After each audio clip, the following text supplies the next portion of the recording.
बंदूक के दम पर, मार के दम पर। जो जिस भाषा को समझेगा उस भाषा से समझाएंगे।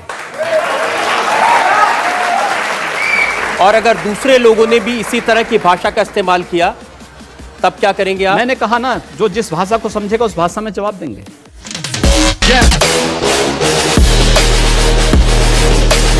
अगर तोड़फोड़ और आगजनी करेंगे तो इनकी प्रॉपर्टी को भी जब्त करवाने का कार्य करेंगे। हम कानून की बात कर रहे हैं ना। हमारी जो भी बातें कंडीशनल हैं। अगर आप शांति से रहेंगे तो हम भी शांति से रहेंगे। आप विकास पर ध्यान देंगे तो हम तो विकास में आपको और सपोर्ट करने वाले हैं।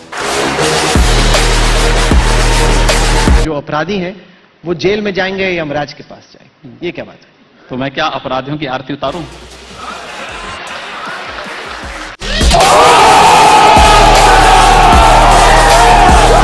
मेरी तो राय यह है कि मुंहतोड़ जवाब देने के बजाय सबको प्यार से समझाने की कोशिश करनी चाहिए। ये हमारी संस्कृति है। हम भी हमने कहा ना, प्यार से तो हम कार्य कर ही रहे हैं और कार्य करना सिखा भी रहे हैं। लेकिन अगर नहीं मानेंगे तो फिर अगला स्टेप तो कुछ होगा प्यार के बाद का।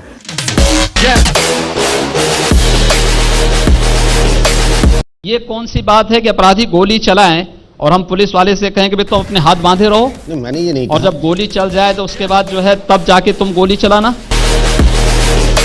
अब एक तस्वीर मुझे मिली ढूंढते ढूंढते, आप बाघ को, टाइगर को दूध पिला रहे हैं। टाइगर जैसा साहस जिसमें होगा वही टाइगर को दूध पिला सकता है।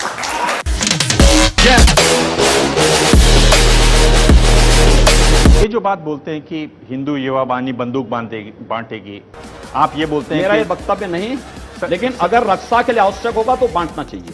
बंदूक बांटना बिल्कुल। पास में 1 लाख रुपए की रिवॉल्वर क्यों है? 80,000 रुपए की राइफल क्यों है? मेरे पास है ना। मैंने क्या कहा?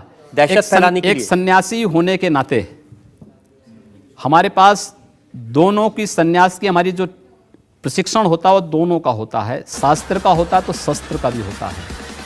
एक माला जपने का होता है तो भाला चलाने का भी होता है।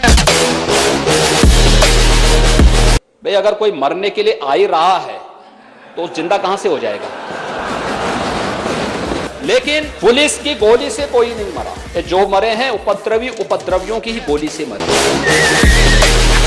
भारत की परंपरा पर विश्वास करें, भारत के महापुरुषों को सम्मान दें, सबका स्वागत होगा। लेकिन अगर भारत के अंदर रह करके ये नहीं चलेगा कि तन भारत में और मन पाकिस्तान में, ये चलेगा तो हम लोग इसको नहीं स्वीकार कर पाएंगे, कतई नहीं स्वीकार करेंगे।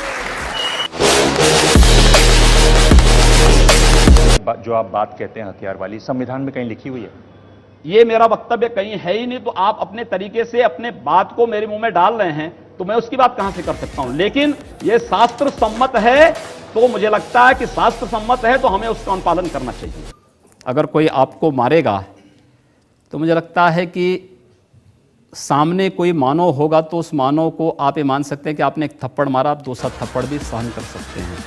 लेकिन अगर सामने दानव है तो अगर मारना एक हाथ से मारता है, दूसरा हाथ से उसका जवाब भी दीजिए। अगर सामने से गोली चल रही है तो पुलिस को पूरा अधिकार है कि गोली का जवाब वो गोली से दे। ये कि ला करके आप बांध करके और बांध करके एक भी घटना नहीं हुई। मैं इसी बात को चैलेंज कर रहा हूं, एक भी घटना को प्रमाणित कर लें। मैं इसके लिए आपको चैलेंज कर रहा हूं।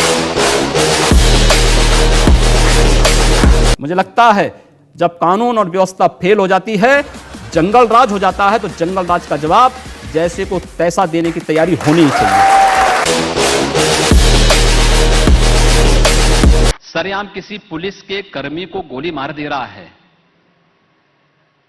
मुझे लगता है कि उसकी पूजा तो नहीं ही होनी चाहिए और किसी को भी नहीं करनी चाहिए।